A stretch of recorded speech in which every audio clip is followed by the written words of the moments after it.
Okay, Oh, so yeah, everybody boys. want to just introduce yourselves? I'll go first. I'm Ben Harrison. I own Chaos. We're a gym based just outside Dublin in Ireland. Powerlifting coach, powerlifter. Yeah, that's kind of me. I'm Matthew. I work in Kaos. I'm a personal trainer and powerlifter as well. And we got some other Irish guy here too, right? Yeah, the three of us are Irish. Scott, you're muted. Sorry. Yeah, I am muted. I'm Scott. I work for Chaos. I work in Chaos. I'm a powerlifter, powerlifting coach, S&C coach, PT coach. All the coaches.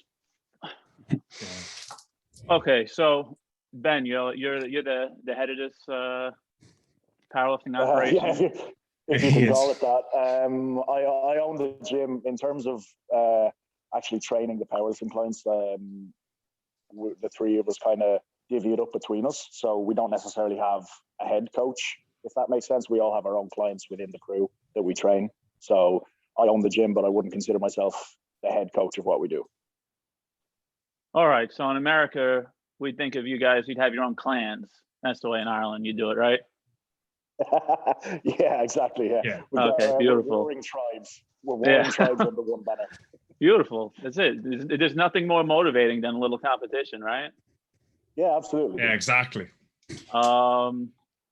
When did you guys get into powerlifting? For me, I think I did my first meet in 2015. I was still playing rugby at the time. I played rugby at a pretty high level. And I was just training with a few guys in the gym. They said there was a meet coming up. I think I signed up on 2 weeks' notice. I had no idea what powerlifting was. In the warm-up room for that meet was my first time squatting out of a mono. I did it bare knees. You know, it was just that was my first exposure to powerlifting. Anyway, I suppose I've been coaching then for about 4 or 5 years. Been coaching a team of powerlifters. Yeah. I got started about, I would say, 4 years ago. I would like to say. I got injured in rugby and I never went back to playing rugby. And I just started going to the gym, trying to look like a bodybuilder. I failed at looking like a bodybuilder. So I started lifting heavy and I just really enjoyed it. And then I found Chaos. Yeah, and it's kind of similar story for myself. About 2016, I think I done my first meet. Before that, though, I was lifting heavy in the gym, but I was also playing rugby at a very high level. And as well, I got an injury and then realized I could still lift weights with the injury I had, but I couldn't play rugby. And then I noticed that in early age of 16, I was out lifting all the guys in the gym. So I found powerlifting done a meet and it went extremely well. I broke some records in my first meet. So it just, went on from there. Yeah, you can expect this conversation to be a lot of Scott's accomplishments. Yeah, he would be the highest level lifter amongst our crew and amongst us as well. And he likes to remind us of it every now and then. Yeah. Rugby is an insane sport. I've never played it, and I never will. But it's. I see it time and time again that people were injured in a sport and then they found powerlifting. Yeah. I've never heard of a story someone got hurt in powerlifting and they went to another sport. I think if you get hurt if an injury stops you powerlifting, it's probably going to stop you doing everything else, right? Because I mean, we move in kind of one direction. So if you're not able to do that, you're definitely not going to be able to do a sport where you're having to move in multi directions, kind of dynamically as well. It's not static. It's not in one position. So if you get an injury that's going to stop you lifting, I mean, you're not going to be able to do things that other sports demand you to do. Maybe chess or ping, I don't know, Chess. Yeah, but not a field sport anyway. Yeah. Normally, I don't get into records and how much weight people lifted. Here we go. But I guess no, because they mentioned it. Scott, you were the big the record holder in the gym. Like, what are the accomplishments? So my biggest accomplishment to date is I whip bender as kind of my handler of the day. We went to Italy a year and a half ago, nearly 2 years now, actually, with the whole pandemic. Time goes mad. 2 years. I took a silver medal at the IPF European Championships. Western European Championships. So my biggest accomplishment would be a silver medal in the 105 category as a junior against seniors in the Western European IPF Championships. All right, I have no idea what you're talking about because you're in kilograms. How much do you weigh? In pounds? I weigh 100. About 105 is the 235 class. 235. Okay. Yeah. So at 235 pounds, what was your squat, bench, and deadlift? Then it was 282, 170, and 310, I believe. Since then, right, I've done. So hold on. So 282 kilos. 282 kilos is about what, 600 pounds. No, right, 625, 630, 630 nearly. Okay. 405 would be the bench, and deadlift would be 680, I believe, or 685. How much was the deadlift? 310. So 685, I think. That's raw. 2 years ago, though. Yeah, raw. That's raw, 683. Yeah, sleeves don't do much, but no, that's impressive because you have a good squat, bench, and deadlift pretty much. You know what I mean? You're a good all around lifter. But you don't really see that. You know, usually one of those numbers is down lower. He's a good lifter. Well, I mean, since then you've put a lot of weight on them as well, Scott. So what's most recently I squatted 655. I've benched I think it's 415, 420-ish, and I've deadlifted 712. Yeah, the bench I think is what's most impressive because you're not a big fat guy, you know. Yeah. And usually only raw lifters that are benching close to 500 pounds are just enormous guys, you know. And you look like a pretty fit guy, so that's real impressive. What was I going to say there? I was going to fucking say something then. I have no idea. It's lost my. It's gone. All right, we'll figure it out later. Hey, yeah. So I heard in Ireland, no one's doing the strict curl. No, not a competition anyway. No, I don't even think they've ever held an old school powerlifting meet in Ireland. I think even when powerlifting started in Ireland, I think it started nearly in the 60s. I don't think there was even the strict curl. I don't think they even had those competitions here. I think that's real old school style, like American Russian powerlifting. No, I've never heard of it. Really? Yeah. Well, I've never heard of it over here. I have. Over here. I've never heard of anyone in Ireland actually doing it. Yeah, I've competed in it for since they started it in the 100% Raw. That's the name of the organization I compete in here. It's a lot of fun. And that's the WDFPF, is it? No, it's called the name is 100% Raw. Oh, okay. Yeah, everybody gets confused by it, but no, the name is 100% Raw. It's all over the world. That's cool. And they do it, and I guess there's different kind of competitive curls I found out by doing podcasts with people. Apparently, there's the strict curl, which I do, and then there's the power curl. And you know what I'm talking about? Like a power clean, but with a curl at the end of it. Yeah. I'd be down for that. I'll be okay with that. Well, I'll test my strict curl next week, and I'll let you know. Well, the strict curl is your butt and your hips got to stay on the wall. Your knees got to stay locked out. Oh, okay. That's the strict curl. Okay. The power curl is your knees, you got to stay straight, but you can bend backwards. Like your back can curl backwards, but you can't move back forward. Yeah. So, yeah. I get you. That's So, interesting. yeah, I've interviewed a couple people that are actually the first and second. Well, the first best person is John Cooper. He's number one in the world with the strict curl right now. And he basically told me he was busy. He couldn't do an interview, but I interviewed the second best guy, Bruce Knox.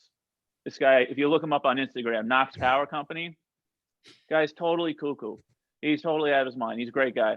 He's got a whole strict curl rack set up with neon lights around it and everything. He's crazy. And he's strict curling, I think, almost 200 pounds now. And so I've been competing for a couple of years with it. And for me, really, it's a novelty, you know? Like, I went to squat, bench, and deadlift. Strict curl was fun to do. I never really focused on it. And for me, you know, I would grab the bar and just curl it up. And he's like, no, man. He's like, it's a two-step movement where, like, you bring your elbows out and then you bring them in and come up. There's a whole art to it. There's a whole art. So you're not just looking at biceps. You're bringing the elbows out. You're kind of shrugging it a little bit and then dropping underneath it. Okay, that makes sense. Because if, like, my bar path was like that, and if you look at their bar path, it's like that. So it's almost straight like, up. It's so bizarre. It's almost like how an Olympic lifter would do a power clean. Like, you shrug it up and then you drop underneath it. Just kind of shrug it up, elbows out, and then drop under. Exactly, but you can't move your knees. Yeah, and your butt and your shoulders got to stay on the wall. So there's a little more to it than that. But straight vertical wall, or is there a slight lean on the wall? It's vertical? Straight. It's vertical. Matt, we're doing that next week. Yeah. See, you could just do it on any wall. You just keep your butt and your shoulders on the wall, and your heels can be a foot off the wall. Or I don't know, curl bar or straight bar? I was going to say that. It's like probably like, I don't know how many centimeters you people use, but 10 about. just use someone's foot. Is that with a curl bar or a straight bar? Yeah, it's an easy curl bar to use, isn't it? Yeah, curl bar. Yeah. Oh. Yeah. Okay, cool. And I've got one of them. We can do that. Yeah, definitely. I want to do that now. Yeah, you could use the inside or the outside grip, but all the best curlers use the inside grip. And so I'm going to switch over. But also in our organization, they're starting to do an overhead press in the competition. Yeah. I've seen some of that. That's cool. I like that. Yeah. Yeah, some organizations take out the bench press.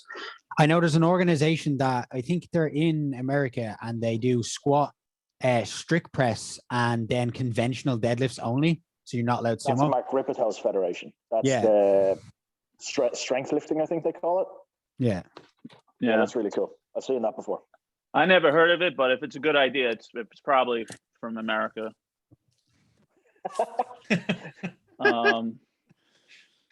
That's the Americans invented powerlifting because they couldn't do Olympic lifting, right? Correct.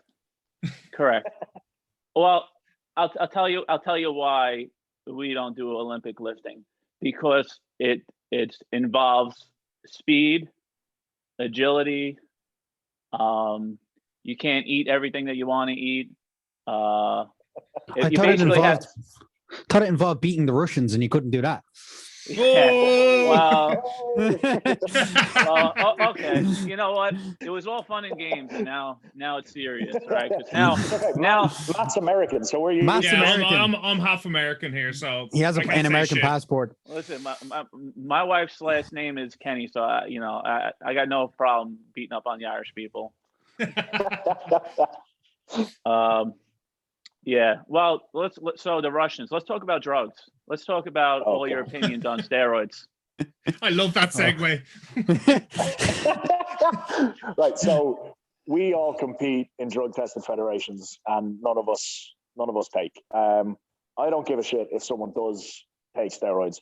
The only thing is, if you take steroids and you compete in a drug-tested federation, like, you're a bit of a scumbag. You're trying to cheat the system. There are meets there that allow people to take drugs. So if you want to take drugs, I don't give a fuck. Go do it, but compete where that's allowed. If you're trying to cheat the system and compete against natural lifters, then it's a bit scum. All right. That's my take on it. Anyone else? Matt, Scott? Yeah, anybody have a different opinion? I would be right there with the same as well. I don't have any issue with people doing it. If they're honest, open and honest, and compete against other people that do it, I'm fine with it. It also doesn't make sense, because drug-tested federations have less money and less prizes in them, and untested federations have more. So I'm like, why would you pretend, or why would you cheat the system to actually like make less money or be less popular, you know, To a lot get of more untested- trophies. Yeah, but like to the way it's going at the Yeah. moment, like the untested federations are nearly on par, and especially in America, I find, with the tested federations in terms of prestige. Plus, you get more money with the untested federations. So, if you're Plus going to do also, it, just go there. If you're taking drugs just to win a plastic trophy in a drug tested federation, I mean, you probably need to reevaluate your life choices at that point. Well, yeah, that's a lot of people. That's a lot of power. Plus, we don't even I- have look, cool I- trophies over here. Yeah, that's I'm sure there's a load of people that, you know, are on drugs and compete in tested federations. I just don't understand the thinking behind that. Like, you know, there is a place where you're not going to be ostracized for doing it. You're not going to get any sort of negative publicity if it does come out. So I don't understand why, if you were on drugs, you would compete in a tested federation. Well, I've The fact that you seen can't hang with the other guys.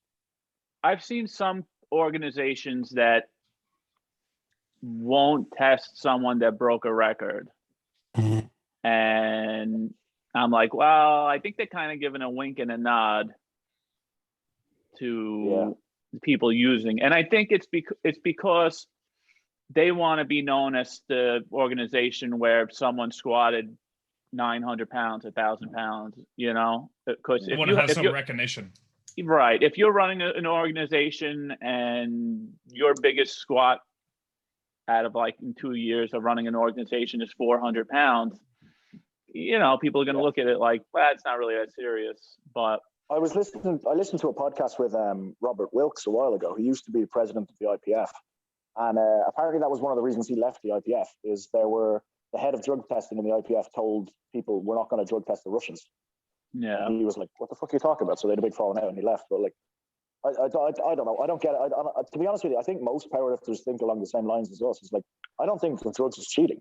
I think of drugs in a tested federation as cheating.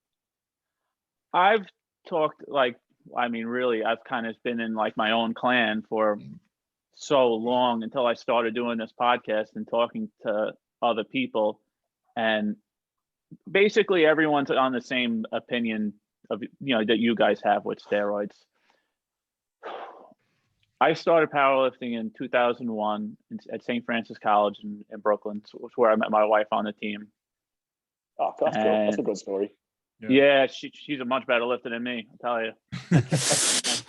She's 103 pounds. She's pulling 250. You know, she's a Jesus. Okay, yeah. Good lift. She's Yeah. JM Naziri on Instagram. She's a way better lifter than me. But our coach, well, he started in the 70s, back before they were even illegal, the steroids, and everyone was using them. It was almost to the point where like you were like a weirdo if you weren't using it at that point. And he took it to heart that he was not going to use drugs. He was drug free. I mean, he had it tattooed on him, drug free. And, you know, and the way he had it drilled in us, it was that like, almost that like, there were the good, you know, the good guys in powerlifting and the bad guys in powerlifting. And like, they were like, the good guys didn't do steroids and the bad guys did steroids. So like, it kind of stunted me a little bit in a way, whereas like somebody like Louis Simmons was basically like the devil, you know? And so I think like, a lot of powerlifters think that for more reasons than just drugs as well. Though. Yeah. So a lot of guys like that, like, I wouldn't even like want to hear anything from them, even though, yeah, okay, fine, they're on steroids or they use a certain amount, but they have a lot of knowledge and stuff to learn from. So I kind of ignored so much of that for so long, and it did stunt my lifting. But I think back in the day as well, though, like I know Ed Cohen's been banned for using drugs, right? And he was banned I think, twice for using drugs. Nearly but back in three the day, times, I think. There weren't federations that allowed taking drugs.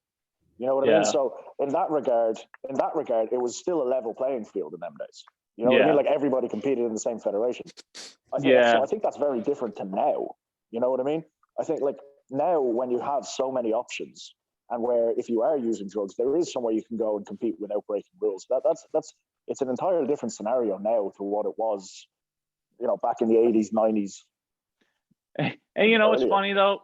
They were using all this stuff back then, and now there's people that are breaking their records that I think maybe couldn't have broke some of their records back then because of early weigh-ins.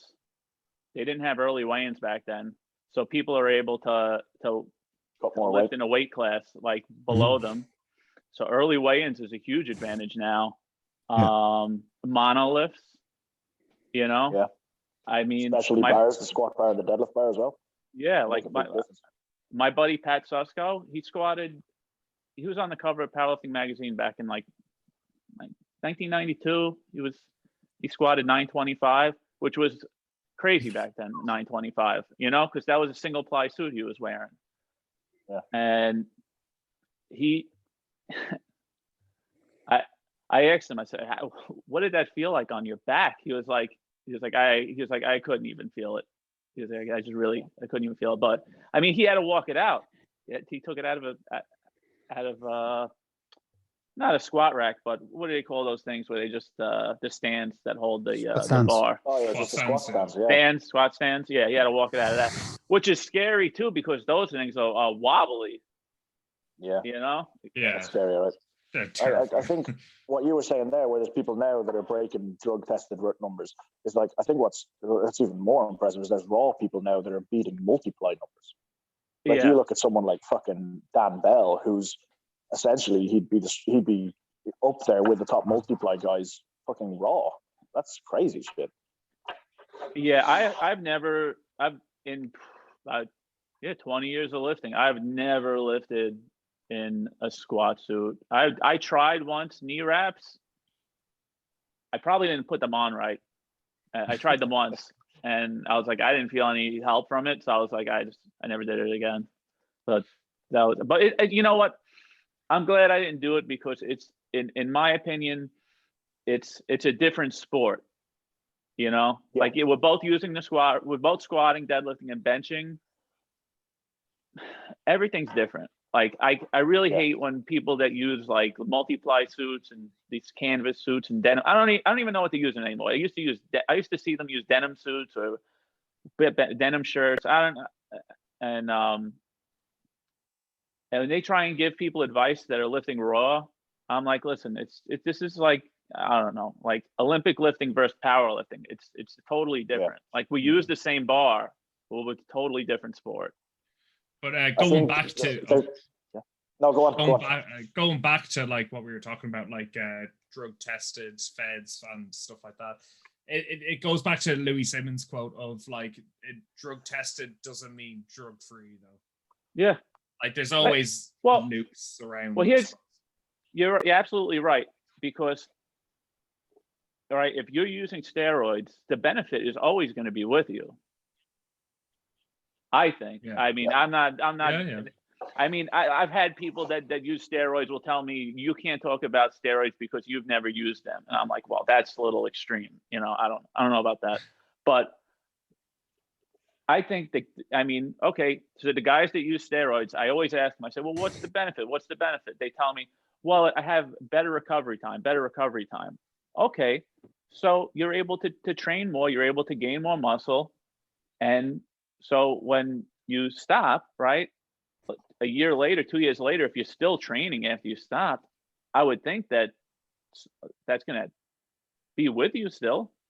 Am I wrong? Now, do you guys know more than me? To be honest, I'm not immersed in that world enough to know enough about it. But what you said sounds like it makes sense. But on that though, it's funny because if you're on stuff, and because I was talking with a guy who's in his late 50s who is in America at the moment and is actually on TRT, and he's come off TRT, and as far as I'm aware, the rules in the IPF is you only have to wait 24 months and then you can compete tested.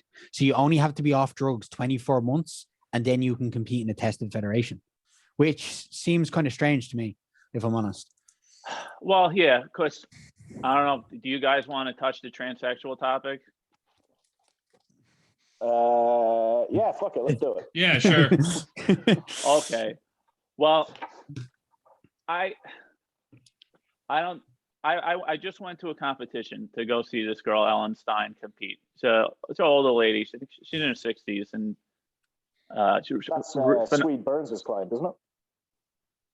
I don't know who. I know she has a coach. I don't know the name, but I know she's a world class lifter.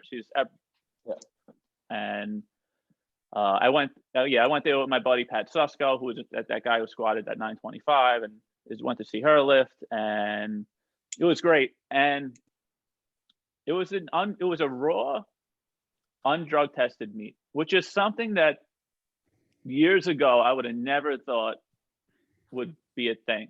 Because to me, the raw, I always thought of it as like the organization I started in was called the Anti-Drug Athletes United. Like, we took it seriously, and so it was an undrug tested all girl meet. It was called the Femme Fatale meet, and it was sad to see some of these girls that took it too far and basically looked like guys. I mean, they just messed their body up. And on top of that, there was also a guy who, I don't know how far, turned into a girl who was competing against them. And I was like, everything here is wrong. I was like, everything is like, I'm in bizarro land. This is not cool. And sorry, go on. So anyway, so this was my opinion, right? Because I was talking with my wife the other night about the transsexuals, and I was like, you know what? If they let someone who was using steroids, if they say that that guy is allowed to compete 2 years later, then I guess it'd be fair then to say that the transsexual, give it maybe a 2-year time period on estrogen or whatever, would be allowed to lift. It'd be the same thing. I don't know. That's the whole thing's just floating around my head. It's not really solid. I think I listened to a really good podcast on this. Do you mind if I shout out another podcast for a minute? Yeah. Okay. So there's a podcast with an Irish guy called it's called Synapse Performance, SYNAPSE, and he had a transgender researcher come on. So this guy has done studies for I think it was for the IOC, like the Olympic Committee, and a few others on the effects of how long the benefits after transitioning remain. And it was like the benefits last for a long time, and it's more than just muscular. So it's like muscle fiber, so the type of muscle fiber, whereas guys tend to be more fast twitch than women tend to be. And the added benefit of training for that many years with the extra testosterone, it doesn't go away straight away, as well as like tendon strength, joint size, all that sort of stuff. And he made a really interesting point. Like, if you want to listen to a topic that's it's not political about it at all. He gives the facts from the studies that he's done. Facts are political now, believe me. Well, maybe in your part of the world, where I don't think we're quite there.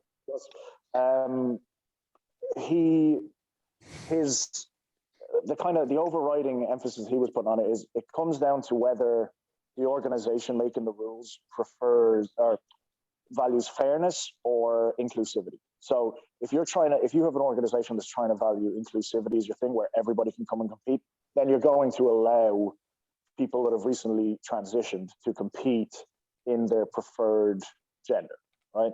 But if you value fairness, then having a trans woman compete against someone that was born as a woman, it's probably not very fair. And in my opinion, I think it's probably it's undoing some of the undermining some of the exceptional women powerlifters that are out there, because there's a lot of them, and in a lot of ways, I think women's powerlifting is probably more impressive than men's powerlifting at the moment.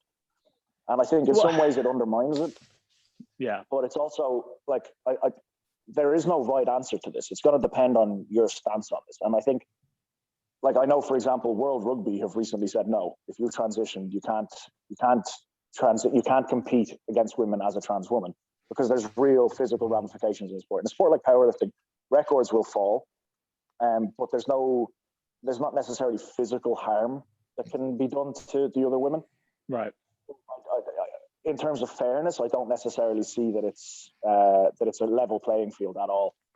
I know the Olympic standards for this. I think it's 3 years once you've been living as the opposite gender, you can compete.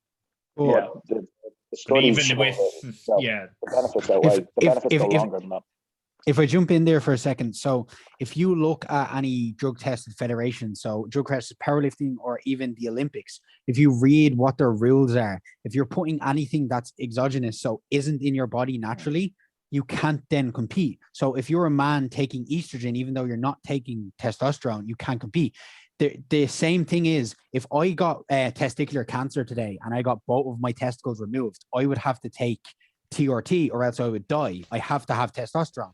I then can't compete in a tested federation because I'm taking TRT, even though it's for medical reasons. So therefore, if they start letting people who transition and are taking these exogenous hormones, whether it be male or female hormones, into these federations, well, then they have to look at people likes of men who may have lost both their testicles and have to take TRT for health, or then maybe even some old guys that their testosterone levels are so low, they have to take TRT. So if they let one group in, they have to do it for everyone, and it's going to cause this whole complication. All right. So I don't know what the solution to this is. Let's get off this because it's there's no real solution. complicated. Yeah. There's no Yeah. solution. Yeah. We're going forever. All right. Who do you like to coach more, men or women? I'm going to say women. My coaching personally, I think I'm like 95% all female at the moment. I think everyone I talk to says the same answer.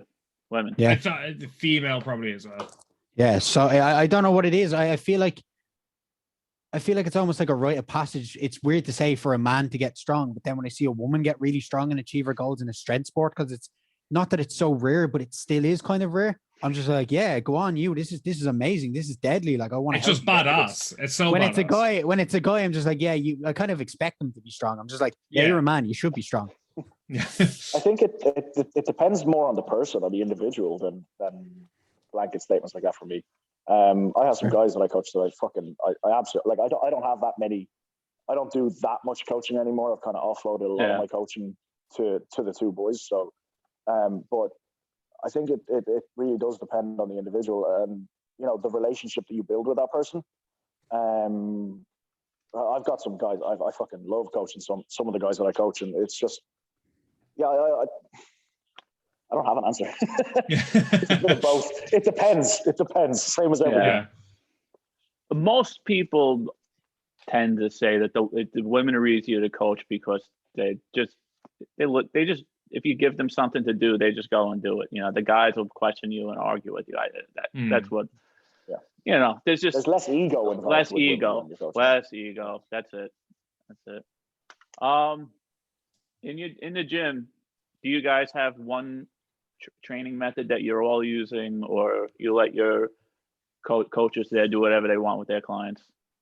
No, we don't have a system. Like there's no chaos system. It's all like depending on which three of us you end up working with, we'll all do things slightly differently, and then most of us will it'll be completely tailored towards that individual as well. So we don't have a system as such. I think individually we all have certain principles that we like to see within our programs, but we don't all necessarily have the same beliefs. So it depends. And I think that what that does for clients then is they almost have a choice. I vibe with that a little bit more than I get with this, and to me anyway, the biggest part of a program is people buy into it.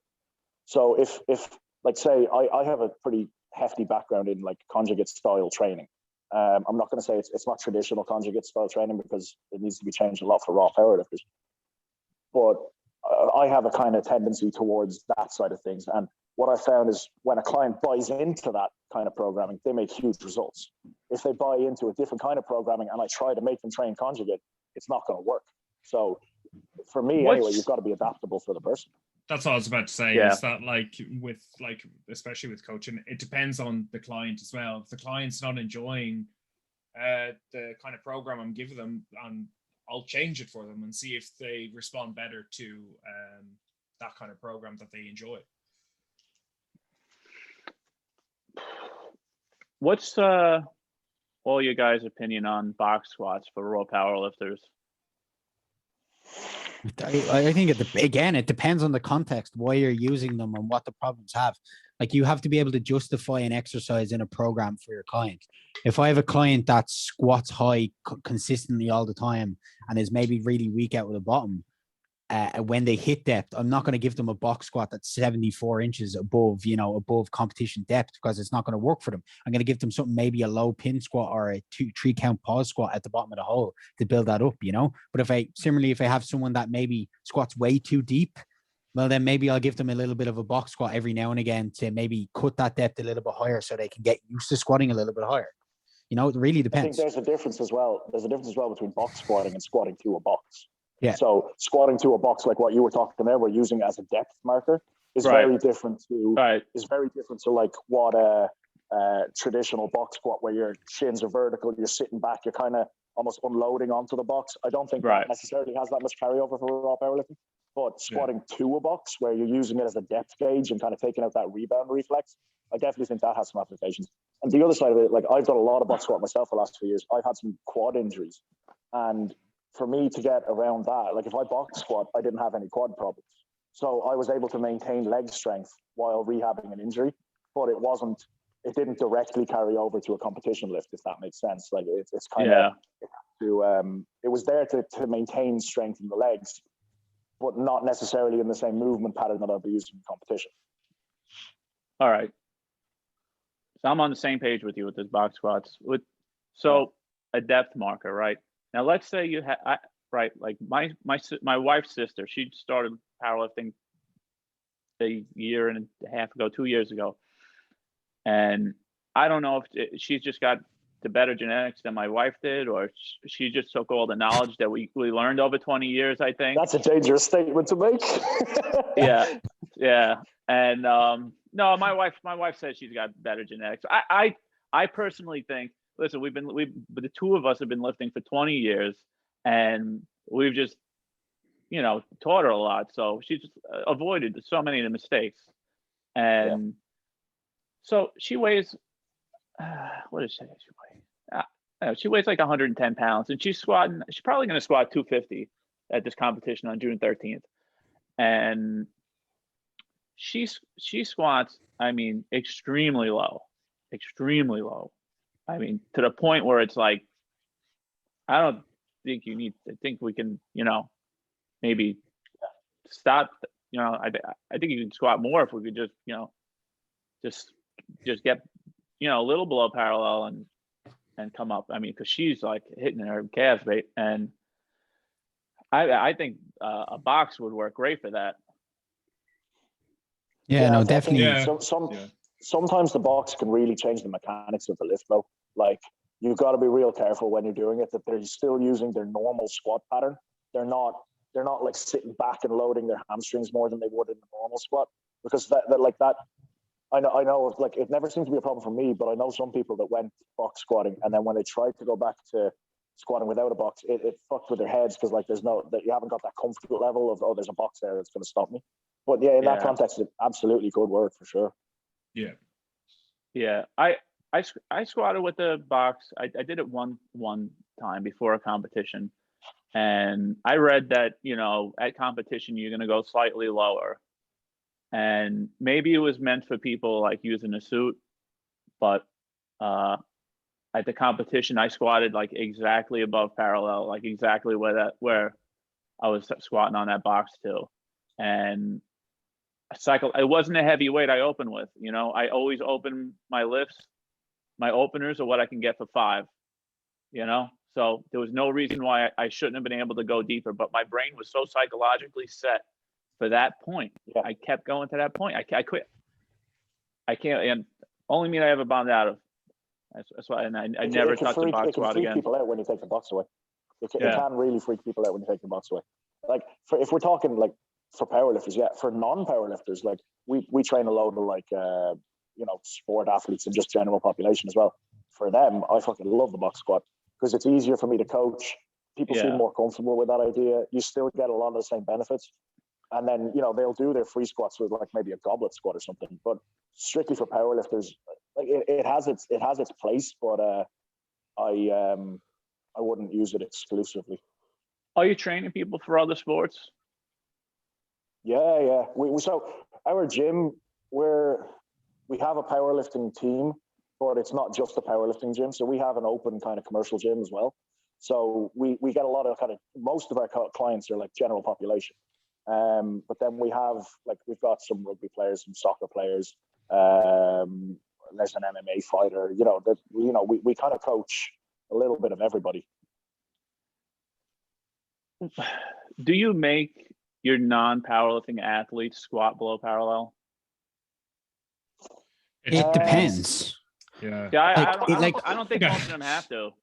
No, like you can get No. the same benefits. Like, so when I went to college to do my my degree in strength and conditioning, like we were taught, well, like when you're training the likes of, say, a sprinter, if you look at the angle of their like shin to their knee to their quad to the way you're going, like half squats or even squatting to a really high box, bringing box squats back into it. If you look at the angle of where their hip is, that's the exact way they are when they're sprinting. So for going lower than that, there's no point because they're getting the amount of strength they need in that range where they produce force. So a lot of the time, if the athlete's just like, I don't really like squatting, what's the point of making them go all the way down when they get the same benefits of going, say, halfway or, whatever. Yeah, like I completely agree with everything Scott just said. The only caveat to that is I still think that they should be able to go into deep hip flexion just from a kind of joint health point of view. So while I may not be crazy about making them squat low with a barbell, they'll definitely do something in their training sessions that has that kind of deep hip flexion. So whether it's a goblet squat or a belt squat or even walking lunges where they're really taking it deep, or split squats or something like that, I still think that range of motion through them joints is important. But if they're just I don't worry if they're a little bit high, but what I'd like to see is as the weight increases, it doesn't get higher. That makes sense. Yeah. What's the name of your team? Kaos. Kaos. Do you have any team traditions? Not particularly. No. No, I wouldn't say so. You guys got to get one. Yeah. Before the lockdowns and the pandemic started, we started to kind of like set up like for the powerlifters, but a lot of what we do isn't just for powerlifters, so we don't have set team training sessions or stuff like that. But it's something that we were looking to do before all this lockdown shit started, Mm-hmm. Yeah, that's good. It amps everybody up. Even like when we were in college, I mean, we only had 2 squat racks, and sometimes it took like 10, 15 minutes before you got to your next set. But it was so fun. It didn't matter, Just and but anyway, our team tradition is if your birthday lands on a squat day, you're squatting in your underwear. I love it. I love it. I can see a lot of lawsuits happening in our gym if we start that. Guys, my headphones just died. Just give me a second. I've got a different pair here. Okay. Go on amongst yourselves. I'll sort this. Yeah. So,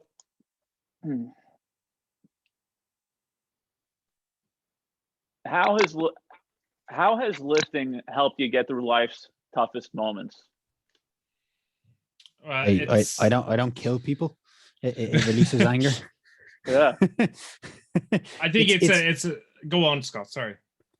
No, I was just gonna say it's that one place you can go and forget things for a few hours. For me personally, someone who struggles with focusing and always struggled in school and academics, it was the only place I found that I could switch off for 2 or 3 hours and think about nothing else, especially when you're under that bar. Like nothing else matters, because if you think about anything under that bar, you're probably going to hurt yourself, So it's that one place you can go and just forget everything else for a while, Yeah, it's for me. That would be kind of the same. It's a good place to kind of just switch off and like focus on something that isn't negative or bad in that way. For me, you guys hear me? Yeah. Mm-hmm. Yeah. For me, it's the weight is constant. It's consistent. It doesn't ever change. You know what I mean? It doesn't give a shit Like barbell doesn't care if you've had a bad day, doesn't care if you're feeling like shit. It's there. If you've still got to go do the work, it's consistent. It's something it's reliable, it's dependable, it's always there. And like I'm not necessarily a big hoorah kind of lifter. Like I'm not going to go in and I'm not headbutting walls and shit. But it's definitely an emotional output. It's something to do that takes focus. And if I'm focusing on that, I'm not necessarily thinking about all the shit that's going on. Like at the moment, like fuck it, with the pandemic and the gym being closed and stuff, it's training gives me a few brief moments where I'm not necessarily thinking about any of that stuff. And Matt can attest to this because I kind of train with Matt. I'm still getting distracted as fuck in the middle of training sessions, but it's like when I've got a barbell in my hands and on my back, none of that other shit matters. All that matters is what I'm about to do. And it kind of it's a way of focusing. It's almost like, I know this is going to sound stupid, but it's almost like meditation. You know, That's stupid. like when you're under a barbell, you can't think of other shit. Like especially if like there's a weight on your back that's crushing your fucking lungs. It's it's doing everything that it can to not to go to the ground, and your job is to get it back up and get it back into that rack. If you're thinking about it, like you can't think about anything else at that moment. All right. So we talked about accomplishments. Let's talk about the opposite thing. Weaknesses. Anybody? I'll start if nobody wants to start. I'll start. I'm a lazy piece of shit when it comes to like some work. I don't want to do it. I'm just being honest. Like I get my main shit done and then I'm just like, you know what? That's enough there. I'm happy out. But then there's some days where I'm just like, you know what? I'm going to do my accessories, feel great. But yeah, I'm lazy when it comes to certain things. And another weakness I would say is that I need to put more intentness on my lifts. I'm not focused enough on. I don't think intentness is a word. Well, it is a word now. It is. But that's that. I would say I don't. With exercises that I don't enjoy, I kind of just go, oh, I'm just going to do these. Like like you'll skip out on accessories and shit. Yeah, but like even like a squat, like you know how I go. I'm not confident in the squat, like because I find myself just like, oh, I don't like this. But when the bench happens, I love it and I do really well. So that'd be my weakness, I'd say.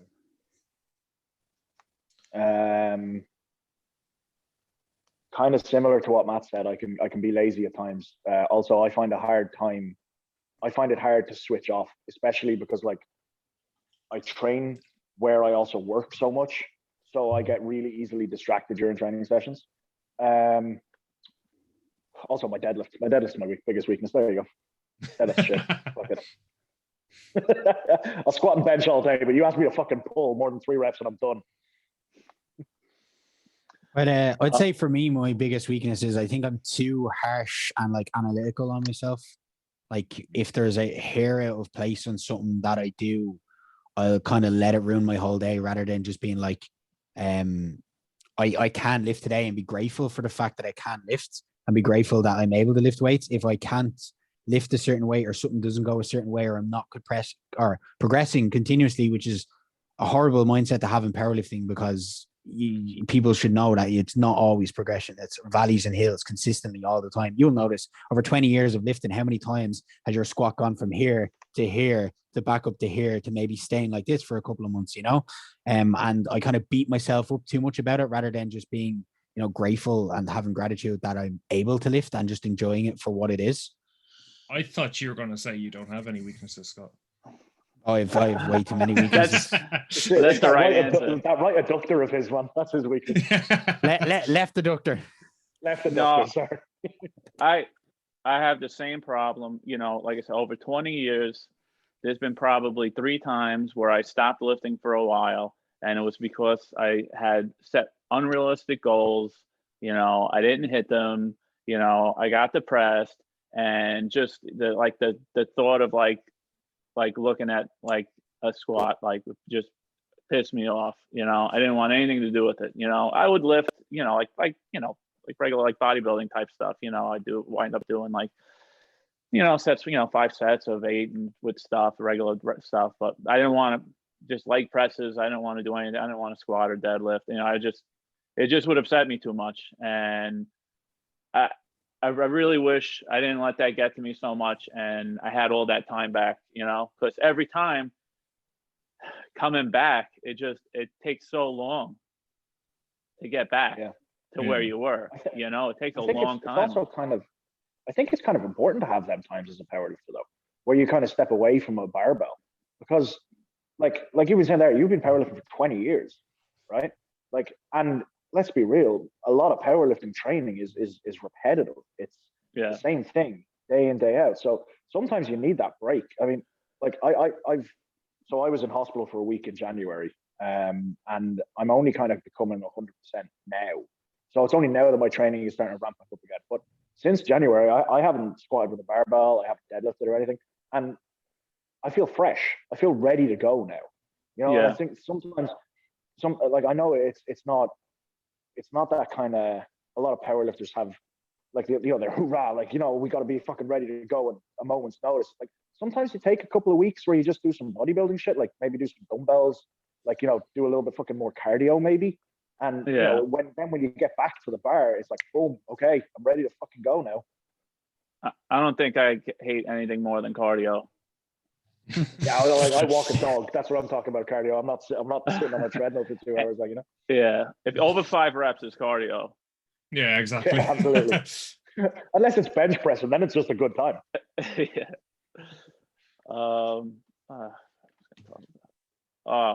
Okay. So if you can go back and tell yourself one thing with powerlifting, one piece of advice, what would it be? I'm gonna say enjoy it and enjoy the environment around you a little bit more, and not be in your own head so much. Because I feel with powerlifting, especially if you do it at a high level, you can be a little bit in yourself and don't enjoy it. Like, I think when we went to Milan, Ben, I think that was the first time and first meet that I've actually noticed the meet. I think I've done 12 meets so far. And I think out of all of them, I can't remember nearly any of them except for that one. I don't remember what I done on the platform. I don't remember anything. Even when you were with me there, Ben, you remember, like, when I walked out on the platform, I was laughing, I was smiling. I was able to, like, you know, remember getting under the barbell. Where if anytime I come out of a meet normally, like, I don't remember being under the bar. I don't remember the squat commands. I don't remember what I've done, and it's gone within a flash. So I think definitely enjoy it a little bit more, because especially with being injured over the last year or so and having injuries, it's not always going to be there. So enjoy it while you have it, I'd say. Be my answer. I think mine's probably almost the opposite of that. Mine is probably like, enjoy the surroundings a little bit less and focus a bit more on doing the shit you don't want to do. Like, I don't necessarily have that laser like focus that someone like Scott does. So mine would probably be, you know, take a step back from having just being around people and enjoying it so much while still training, and maybe put more mental energy into the actual training than the surroundings. But I mean, like I said earlier, when you train in the same place you work, you're never really off the clock. So there's always someone coming up and talking to you and interrupting, like, not interrupting you, but, you know, your focus gets taken off the training session. So like, I think maybe being a bit more focused with my own training is something I could probably do. But then again, like, if I went back and I told my younger self to do that, my younger self would punch me in the face and call me a fucking idiot. Like, I wouldn't listen to it. You know what I mean? I never took advice particularly well from anybody. So I'm not entirely sure I'd take advice. And would I change it? Probably not. I'd be along the kind of same lines as well. I would just say to myself, get your shit done and don't be a bitch. And unfortunately, I still don't get my shit done, and I'm still a bitch. Yeah, I think, like, well, same thing you said. I wouldn't listen to myself anyway, but I would have told myself to just, you know, just focus down on your form, you know, work on the accessory work to help it along, you know, because like when I first started lifting, like in college, like I had no business. Like most people that I talk to that are powerlifters, they're like, well, you know, I was a strong guy, so I figured I'd get into this. Not my story. That's not my story. My story is I had no strength, you know. I went on the bar with the girls on the team, The girls were doing 95. My first day, the coach was like, "Yeah, go squat with the girls." They were doing 95 pounds, and my back looked like a question mark when I came up. So the guys on the team thought it would be funny to call me the Riddler because my back. That's brilliant. Love it. Yeah. And then it moved on to jellyfish because I didn't have a spine because You got roasted, bro. Yeah. Well, I mean, it's bad. I mean, if you see my squat has gotten a lot better. I mean, now when my back gets tired, I mean, my hips do pop up a little bit, but I mean, my back's tight. It looks like a good morning, really, but at least my back's straight. But after this competition, I'm doing my deadlift. I'm dropping the weight and focusing on form with my deadlift because I'm like I've gotten too old to pull with my upper back rolled over like it is. I can't do it anymore. I'm gonna get hurt. Yep. For so long I was just like I can't drop the weight because there's another competition coming up. Then there's another competition coming up, and I want to pull this number. I want to pull that number. I'm not dropping the weight. I'm sorry, go ahead. One more thing on that. If I could go back and tell my younger self one thing, and if I would actually listen, it would be stop doing so many different variations of the main lift and just knuckle down on the actual competition. Yeah, that's a good one. Like we have so many different specialty bars and bands and chains and stuff in here that like I could go back in the day, I'd go like 4 or 5 months without doing the same sort of variation on anything. And I think that held me back for an awful long time.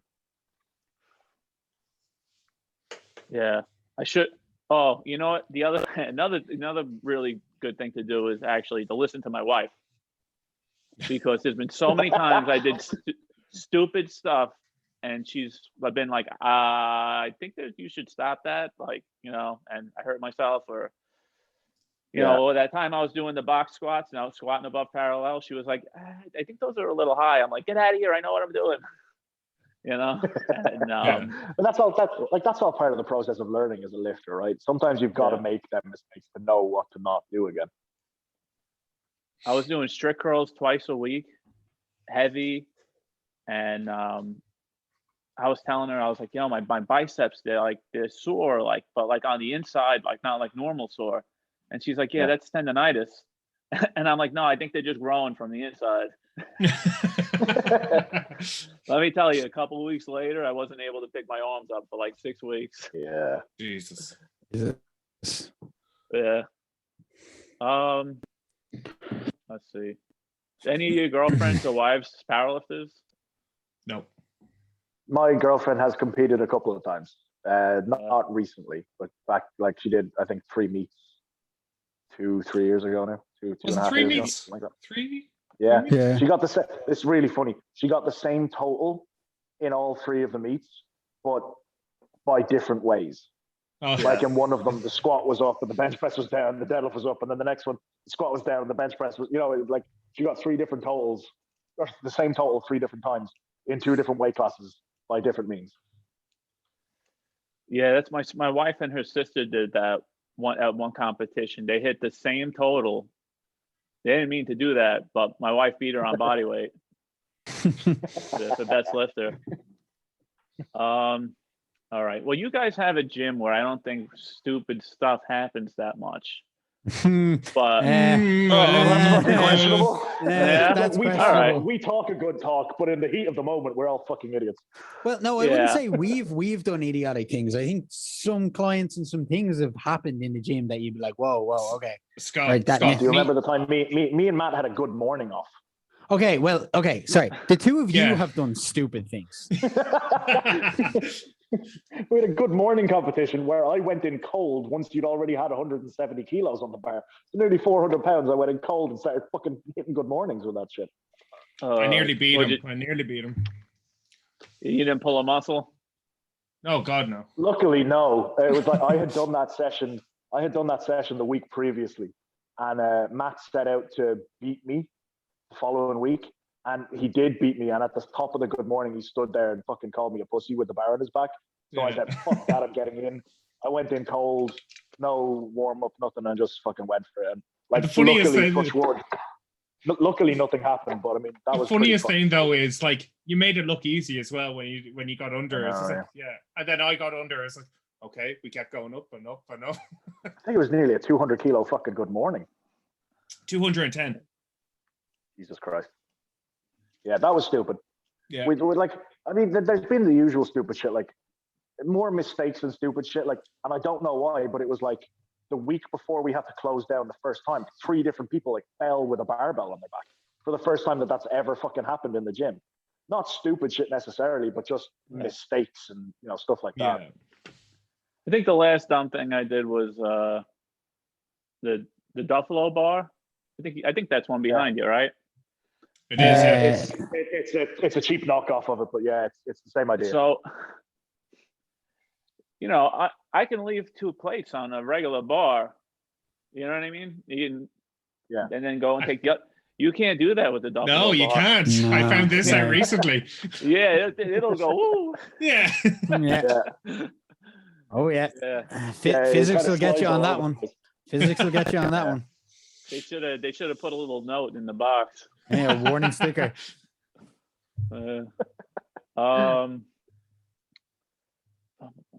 Oh, your gym. Do you have a lot of mirrors in your gym? And music? So we have an amp that mirror we. section. So we actually have 5 mirrors, right? But none of them are in line with any of the competition equipment. So if you're squatting, bench pressing, or deadlifting, you're not looking at a mirror. And to be honest with you, I bought the gym off the previous owner, and the mirrors were up when I bought the gym, and I can't get them fucking down without smashing them, so I've just left them up. But Yeah. the gym is set up that you're not actually like, they're not even in front of dumbbells. Like, they're just in random places around the gym. And I kind of like it because it's quite a small gym. The mirrors make it look a bit bigger. Yeah. We have music on? Oh yeah, we have we have an iPod that's hooked up to an amp. We let corner. we let anyone play with what they want. If someone wants to put a song on for the tips out, they all know the code, and everyone puts whatever music. Like we can go from Disney songs on a Saturday morning to like heavy metal on a Tuesday night. Yeah, my wife runs a powerlifting team at the high school. She's a high school teacher and an English teacher. Cool. Yeah, and so basically what she did with her team is everyone's allowed to submit songs to her, and as long as they don't have curse words in them, she'll add them to the list, and just like there'll be a mix. That's cool. We have an iPhone plugged into an amplifier that has Spotify. They've got YouTube and Spotify on it, so people just go over and put on whatever they want when they're doing a top lift. Like usually it gets changed. It gets changed a lot when there's a lot of people in, but normally it's left at like, and it could be like 20 minutes before I realize that the same song is on repeat. Just forget shit like that. Yeah. A lot of organizations now have music at the competitions. And I was actually just speaking to an Irish guy who owns a gym, and he said there was a competition where they actually had a band. I competed at it. And fire breathers. And fire breathers. Yeah. So the band caught on fire. It did. I caught on fire. The bass player got caught on fire because she spit the fire down. The petroleum went on him. Yeah. Yeah. So basically, we were actually supposed to do it. Yeah. The competitions that I go to, there's no music on. It's very quiet, and so I learned that like I was training with music on for the first time, and I went to a competition and it was so quiet that like it messed me up. So now, all right, I'll work out with the music on, but when I get to my heavy set, I turn it off. I do my heavy set, then I turn the music back on. But that's only because just the way the competitions are. If the competition was going to have music on, then I would lift with the music on. Yeah. But all our comps over here have music. Yeah. Except for like international comps. I've been at that. So if we're in the likes of Ireland, we have, a lot of music on, people are screaming and shouting, and then I've gone to international comps and you can literally hear a pin drop. It's the most formal thing ever. And if there is music, it's probably elevator music. Yeah. Like watching a tennis match. Yeah. Yeah, I find that messes me up because if I go to the competition and it's quiet like that, like I'm just like, this is really weird, you know. So that's why I do. Like, I'll train without the music on, and usually, you know, it's fine anyway, because on your iPhone, like if you're recording yourself, like the music turns off anyway, and you got to record yourself, because if you don't put it on Instagram, it doesn't count. That's it. Yeah. Absolutely. Except for my deadlift. No one gets to see my deadlift because it looks so bad. Oh, dude, Everyone- I'm there with you on that. I'm there with you on that, brother. Everyone puts like so many comments. If I put a video of my deadlift on, I'll just be like, all these people, I want to just like start cursing at them. So I never put a deadlift up. But yeah, it's funny with the music and mirrors in the gym. It's like, anyone over 60 years old that I talk to that's been powerlifting since the 70s, they can't stand music and mirrors. They can't stand it. The old music, guys. I never even thought of the music thing, because like all of our comps would have music in them, and like I said, we have an open gym as well, so like we do a lot of like kind of strength and conditioning classes. So like trying to do a class with no music on would be rather Endless. Yeah. Well, talk to a lifter. I don't know. I know some of them, like this guy, like Pete Miller. He's was an Olympic lifter in the 70s. I think he was an Olympic lifter in the 60s. I think he's an older guy, and then he was an administrator in the Olympics. So I know a lot of guys that were old lifters, and man, like there was just no music on in the gym back then. It must have been weird, but to them it was normal. There was no music on in the gym, and there were no mirrors. It just wasn't a thing. They didn't think of that until like the 90s, I guess. And it irritates the hell out of them. That's a real Olympic lifting thing though, because Olympic lifting meets they don't play any music, and see our meets as well over here.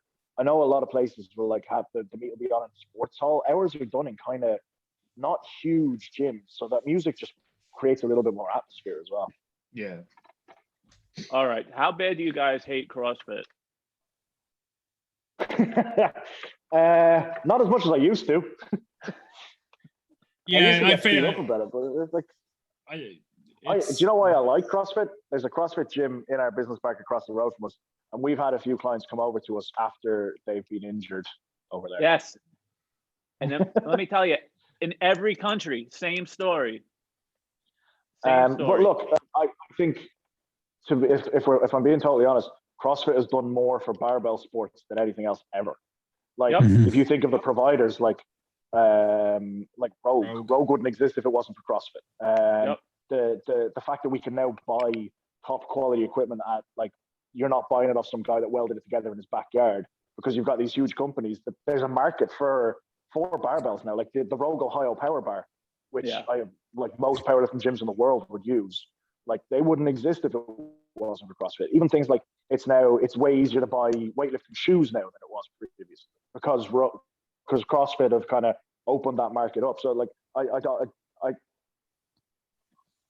don't like the ideology behind CrossFit, but Jesus Christ, it's put more barbells in more hands than powerlifting has done in 50 years, you know? And I would just like to add, I have massive respect for like the people that do the CrossFit games. Like, I don't know how they do the shit they do. They're hell of an athletes, yeah. They are athletes, yeah. Like, they really are like incredible athletes.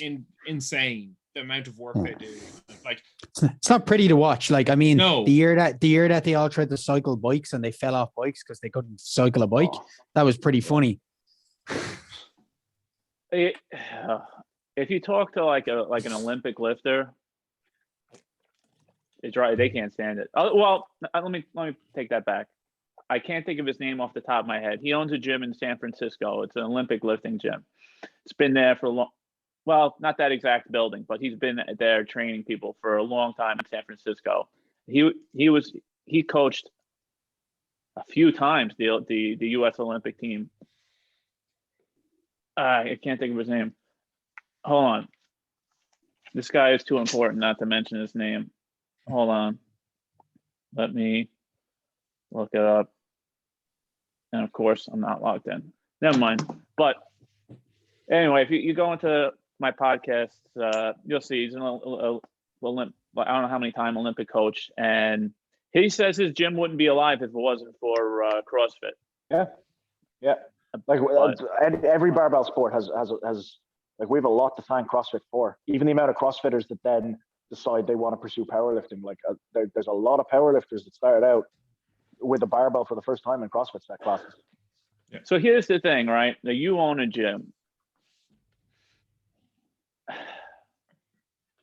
No, I don't want to sound bad. What can we do as powerlifters to get those people that are like, they see CrossFit and they're interested in it, right? And they feel comfortable with it, right? And they don't with powerlifting. How the hell do we get them to want to powerlift in the first place? I think it's getting better recently, right? But I think a lot of people, when they see, firstly, when you mention powerlifting to a lot of people that don't know what it is, they'll instantly think strongman, right? Or they go like this, they go over your head like exactly, that. Yeah. Olympic lifting stuff, right? So Yeah. it's an underground sport. I think it's changing. Like if you look at a lot of the top powerlifters in the moment, they're all real popular on social media, right? I think social media is the way forward. Yeah. Because I think if like a lot of powerlifters look like big, scary, intimidating arseholes, right? And you see them fucking headbutting bars and sniffing ammonia, and a lot of kind of normal people are like, holy shit, I don't want to do that. But then I think social media has the power to show you the other side of it, with the thoughtfulness behind the programming. And I also think getting people into the sport maybe a little bit younger, or getting them into strength training in general, will help with that. Like there's a whole lot of untapped resources out there that powerlifters can get from. Like I know of all the lads that I played rugby with, most of them have stopped playing now, and they don't do anything. Or no, they might go to the gym and sit on a fucking cross trainer or do a little bit of weights or whatever, but they're not doing anything competitive. I think powerlifting could probably do a better job of targeting those people. Yeah. But I think social media is the way forward, and I think it's getting there. There's more registered lifters now everywhere than there was previously. So I think it's doing a pretty good job at the moment. CrossFit, I don't think it's ever going to compete with CrossFit, because CrossFit has them huge deals with Reebok and, like the open competitions, which you do in your own gym and submit videos. Like it's never going to work in a powerlifting world. And I don't necessarily know that we want it to either. They'll come if they're interested. I feel like there's no real pull for people to come to powerlifting too much unless they enjoy lifting heavy. I mean, I think a good example of this is the amount of women that are in powerlifting now. Mike, you've been in powerlifting for like 20 years, right? There were no girls really. There were when you started. There you go. There were very few girls. I think powerlifting's doing a pretty good job at the moment of getting more people involved in sport. Yeah. Well, I know for a fact Ireland has the most, in terms of our IPF team, international team, we have the most medals and records all done by our women on our women team. Like, sure, one of our first champions, European champion, was Janine, who's an Irish lifter. Yeah. So it just goes to show, I think powerlifting is doing a pretty good job at the moment. It's becoming more accessible to more people. I think it used to be, like, now that all lifting is raw, I think that it becomes more accessible to people. Like back when most lifting was equipped, people were like, so what if I even want to go try it out? I have to buy a suit and I have to buy wraps and I have to do all these different things. But now it's like, just show up at a gym, show up at a gym and you can pretty much do powerlifting. Yeah. So the story why we lift raw is really our coach, which is, like I said, he started in the 70s, and back then there was no such thing as raw. Everyone was just single ply, and so when he was going to start the team, he was going to start in the USAPL, and we were going to go single ply, and the problem was we weren't like an NC. I don't know if you guys don't even know what NCAA sport is. It's like we weren't like a real sport team. Yeah, we were a club, and we didn't get any money really. And so we had a lot of people that couldn't afford all the equipment and everything. We were sharing belts with guys because they couldn't afford to buy a belt. We were 18, 19 years old at the time. So he knew this guy, Al Siegel. He just started this organization, the Anti-Drug Athletes United, and it was raw. I think it was the first raw organization. And so we started lifting in that, and that's it. That was the story. So we just started lifting raw. I mean, when we were lifting raw in that organization. It was really small, and we wanted to go to a USAPL meet because there were other college teams competing in it, right? We went to this USAPL meet. People thought we were out of our minds because we didn't have suit and wraps on and everything. They thought we were just crazy. And we actually beat a couple teams, and it worked out good. Yeah, but that's how nuts Raw was at that time. Or that the people thought we were crazy for lifting Raw. They were like, "You're gonna kill yourself." Like, really did. And like I said, there were some girls, but not like today. It was a lot less. Yeah, I think powerlifting's doing a pretty good job of attracting more people. Yeah. But you guys use creatine, pre-workout, protein supplements. What do you guys do? I don't really. On I and don't off, really I know that. guess. Yeah, I'd use creatine. Get into it. but- Yeah. Vitamin D3 because we don't get any sunshine in this country. Yeah. Yeah. I don't know. I like when I cycle up my weights, like I cycle up like my pre-workout intake, man. It gets intense, you know. But I'll probably tell. you know, I'll usually smash a can of Monster before a training session, but Yeah, we're big monster lovers over here. Most do powerlifters you guys remember Jack 3D? The original one with the meth? I remember it because my brother taked it or was taking it. I never went near it, but yeah, I remember that. Yeah, your man got arrested because there was meth in it. That's I remember it. I don't think I ever took it, but I do remember it. Oh my goodness. It was those days. Well, I know someone personally who used to actually take meth before he worked out. Like, Jesus Christ. Yeah, it's a great pre-workout. But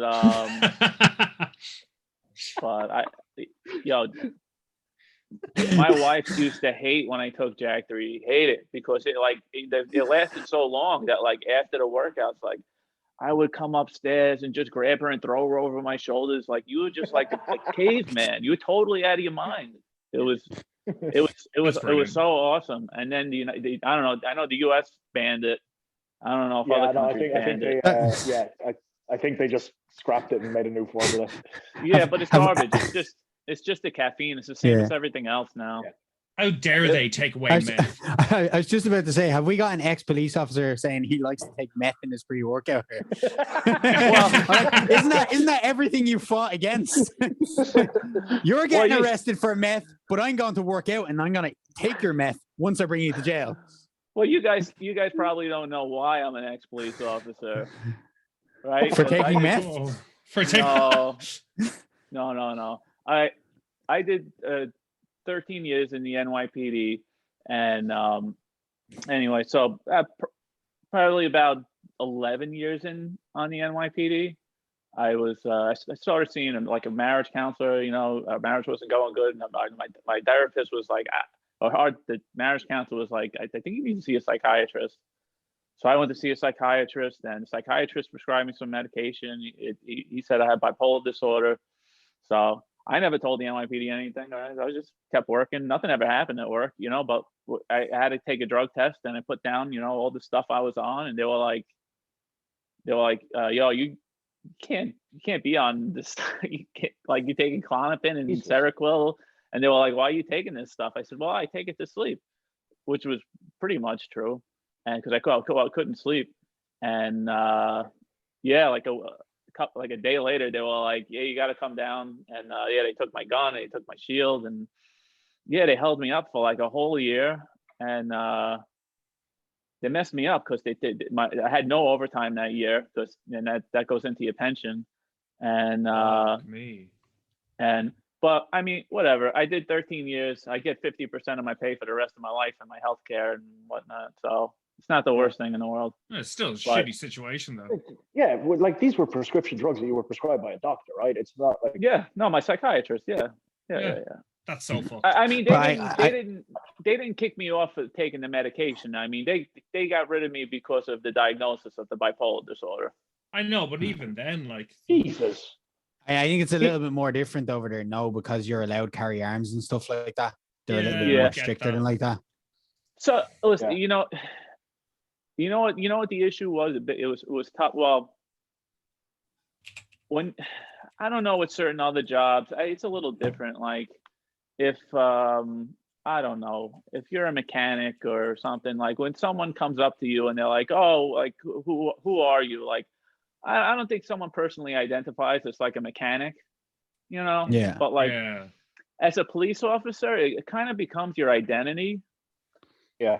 And when it just gets like if I was to retire at the regular 20 years and it was on my terms, you know, that's different. But the way it was just like they came in and just Yeah, that's swooped rough. and like, and it was gone. That's And rough, then it man. was like, well, who am I now? Like, Yeah. it was just like that was a bad year. That was one of the, that was some of that time I wasn't lifting that year. It was bad. Which Yeah, I can you know, imagine. the lifting would have helped, but I just, you know, it's like I just Yeah. couldn't do it, you know. But I got through it, you know. I'm okay now, and I'm lifting and having a good time. Good. That That's was amazing. 2 years ago. Yeah. Jesus, that's an intense story. Yeah. Yeah. At least it wasn't anything to do with meth. Yeah, No, it wasn't meth related, so. Well, let me tell you, not the girls. I didn't know any girls that were using Jack 3D, but the entire NYPD the guys that were lifting was using Jack 3D. The entire NYPD. That makes a lot of sense. And not only were they using Jack 3D, there was no steroid testing before probably like 2010 or 11 or so. And I got on in 2006, and there were guys that were just ridiculously huge, just ridiculous. Yeah, I mean, like like Ronnie Ronnie Coleman. yeah, Ronnie yeah, Coleman, Ronnie for Coleman, example. right? Yeah, his department wasn't drug testing, and so there You was didn't have to. there were guys that's that big, and so anyway, so someone told me that steroids aren't that illegal in Ireland. You know, is that No true? idea. Well, you can't don't you know. can't just like, you can buy them off your local drug dealer, but you can't just like buy them in the shop. And if Yeah. you're caught in possession, it depends how much. Again, if you're caught in a small amount of possession, you'll be done for personal use, and if you're caught with a certain amount, you'll be done for intent to distribute, and you'll get a lot of time for that. Like, So anyway, the NYPD wasn't drug testing for steroids, and supposedly it was because it's expensive, the test, the extra test for the steroids. And there's 35,000 cops. It's a huge department. So anyway, they weren't drug testing for steroids. There was a drug sting that went down. There was a bunch of this doctor was giving out steroids and whatnot, but there was an NYPD captain that was caught up in it.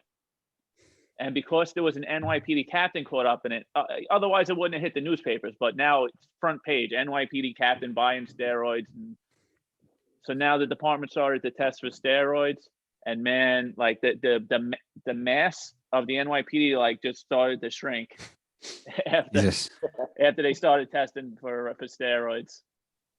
And it really scared the crap out of everyone, because they had this big list that like you couldn't use. And a lot of the stuff was in the regular pharmacy, like not pharmacy. What do you call, like Yeah. GNC? Do you have GNC over there? No. A lot of this stuff was in No. GNC. You couldn't use. I don't know, supplement shop or whatever. But Yeah. Okay, anyway, yeah. oh. I was Maybe just all gonna the- say. No, go ahead. I was gonna say maybe it's all the ammonia that I was sniffing that caused the bipolar disorder. Probably. I mean, on that night, Michael, I actually have a work meeting that I have to attend now with some clients, Okay. so I'm gonna have to jump off. Is that okay? Yeah, it was great talking to you. It was great talking to you, Michael. Okay, see you again. Bye, Yeah, Scott. Scott. Bye. You guys have bands and chains in the gym? Hell yeah, we do. Oh yeah, yeah, we do. Yeah, you got it. Yeah, I love them. I don't I think love they don't using get them used as together. much as they used to. No, it's Yeah. I literally have used would them be, together. it would literally just be me and Ben using it if it I use them a lot less than I used to. I like very sparingly use them with clients, but I use them more because they're fun yeah, rather exactly. than anything else. You know? You know, I never really have a lift now that like I don't finish. You know, that's what really helps. Yeah. Me. Like if you got a problem Yeah. finishing your lift, man, it like great. Oh yeah, Yeah, But you it's can have really so great. much fun with bands and chains as well, because if you're doing like a deficit deadlift with chains, that is like the longest lift ever. I love it. it's hard at the bottom because it's from a deficit. It's hard Yeah, at the top because it's a exactly. chain. Yeah, that's rough. So what are the goals for the gym? At the moment, open. So Yeah, keep it open. since the Well, pandemic started, why is it we've had closed? we're still in lockdown. Why? We're back in the lockdown. So out of the last 54 weeks, the gym's only been open for 18. They'll open us up and then they'll put us back in the lockdown, and yeah. Everything keeps opening up. Yeah, they keep opening up more and more. You guys have a vaccine program that's being rolled out though. Ours is like it's taking forever. Shite. We're part Ours of the is EU, so shite. it's dragging on. Yeah, I got They lucky. announced last week it'll probably be May before we're open. Are they doing like age groups, like only 60 years old and above can get vaccinated? Yeah, Yes. and so first they're doing like anybody that's medically vulnerable and doctors and nurses, and then they're going to go age group after that. So, but it's just we've got no supply over here because we get a percentage of what the EU gets. So it's like we're getting the trickle down stuff. It's just we're not getting enough of it, So everything's taking forever, and like I said, we've been open. I think we opened when we locked down last March, and we opened back up end of June. And then we closed down again in August for a month. And then we were open September and October. And we closed November for a month. Then we were open for December. And then we've been closed January, February, March as well. And are they giving you guys? Are they giving loans to you guys to keep the business going? So we're getting like they have a wage subsidy plan that's in place. So if you can prove that your business is earning less than whatever it was last year, they're subsidizing wages a little bit. Yeah. And there was a grant scheme as well. So like we have to pay like business rates to the council. Yeah. So they suspended that, and then they gave us the last year of business rates. They gave that back to us. But I mean, it helps, but it's tough going, man. Yeah, it's really. We're in a good position. Like we've got a little nest egg saved up that'll get us through this, and we've still got clients that like we're doing online Zoom classes and stuff like that with them, and it's hard, especially from a powerlifting point of view, because like not all of our clients would have equipment left at home, so it's hard to program for powerlifters. Like a lot of our Gen Pop clients, they're being kept going and stuff, but I maybe out of all my clients, I think I have maybe 2 or 3 that have equipment at home that they can use. Yeah. And so like it's tough. Like you were saying, Ben, it's just like even in May, like we might open in May, but it's not certain. Yeah. And it's horrible to have that uncertainty, like when we're gonna open and stuff, especially because we enjoy working, we enjoy our jobs, and it's so tough to just sit and wait. For me, it's a little bit like what you were saying about being a police officer, Mike, where it's like it becomes your identity. You know what I mean? Like I am the gym owner guy.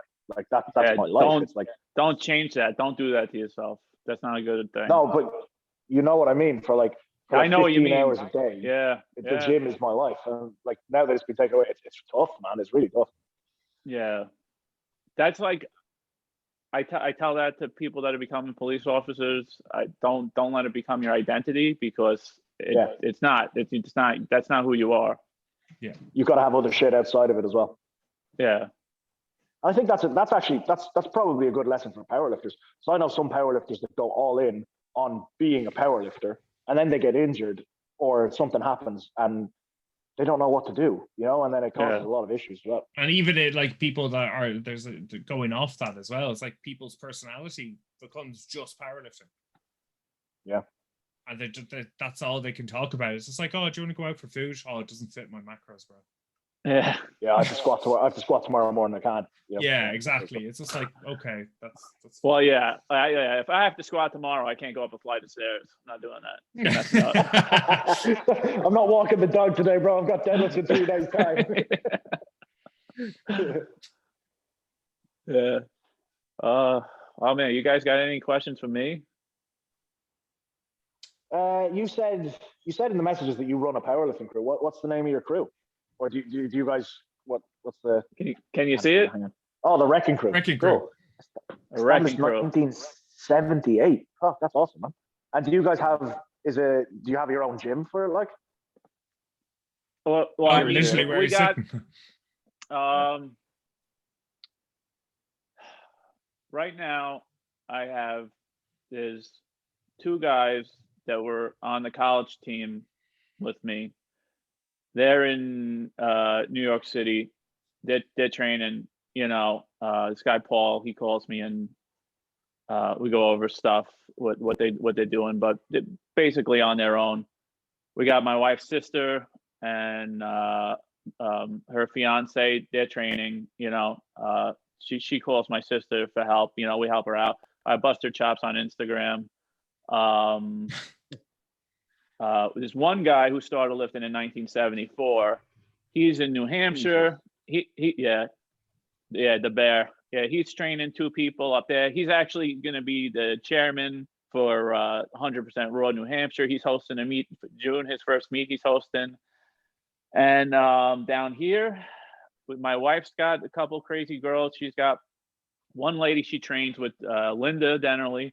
She trains with, she's got cerebral palsy, severe cerebral palsy. We've really had to figure stuff out to get her lifting. You would have to. Like I made shoes for her because nobody makes a full legal 2-inch heel. You know what I mean? Like it looks ridiculous. Yes. And then you can also put a 1/4-inch lift inside, so you can get 2.5. Well, and plus the sole, you can wind up with about 2.5 inches, which is crazy high. It would be ridiculous for anyone to lift like that. But one of her heels, when she squats down, her heel lifts up. Yeah. And there's no way to stop it. Because the muscles are so spastic and there's no stretching. I mean, she's got cerebral palsy. So I got this shoe to the point that it's when she gets below parallel, the shoe is right there for her. That's cool. So some other things she's short, so on the reverse hyperextension that I have,